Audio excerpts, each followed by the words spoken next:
Now, I'm not a goody-goody, but I might call the cops if you break this law.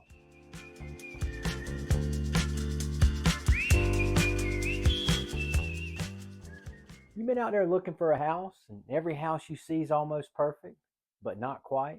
If that's the case, this video is probably for you. Let's talk about the Coleman's Law of 80-10-10. That's right, Coleman's Law of 80-10-10. This is going to save you time, energy, and a lot of headache. Here's the truth. Unless you're building a house from the ground up, no house is going to be perfect. And let's face it, even new construction isn't perfect.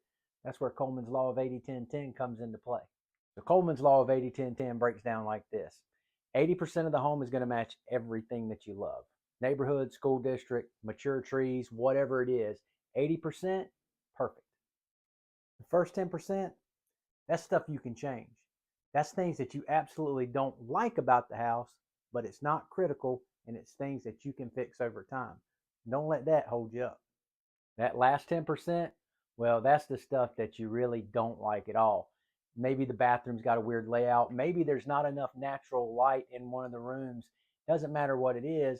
It just, you really don't like it. But should that be a deal breaker? So often buyers get hung up looking for that perfect house, that mythical search, and they get hung up on that. I've seen people pass homes up that check every single box, but it's not the perfect house.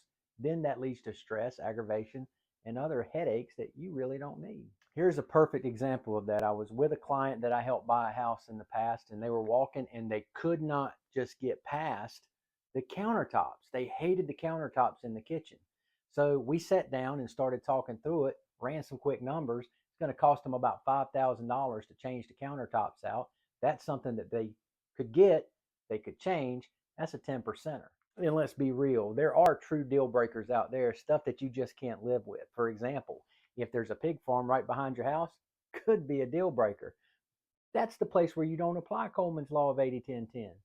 But if you're trying to apply Coleman's Law of 80-10-10, is it really a deal breaker, or is it just a preference? Is it a deal breaker, or does it fall into one of those 10%ers? Remember, paint, it's easy. Fixtures, they're easy. Countertops, they're easy. The things that you don't want to mess up and that you have to get right, location. The bones of the house are things that you absolutely have to have. Those are the things that we need to make sure we're 80% right on.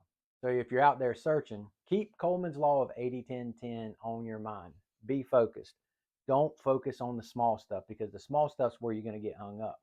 Buying a house is emotional. What does this law do? It helps you stay grounded and focused in exactly what you're looking for. So don't break the law. Don't make me call anybody. Coleman's Law of 80-10-10 is going to make your life so much easier. If you found this video helpful, if you find the information helpful, this was just a quick little jaunt, give me a like and subscribe. Comment down below. Let me know what you think. Are there deal breakers out there for you that you absolutely couldn't live with? And what do you think about Coleman's Law of 80-10-10? Will it work for you? See you next time.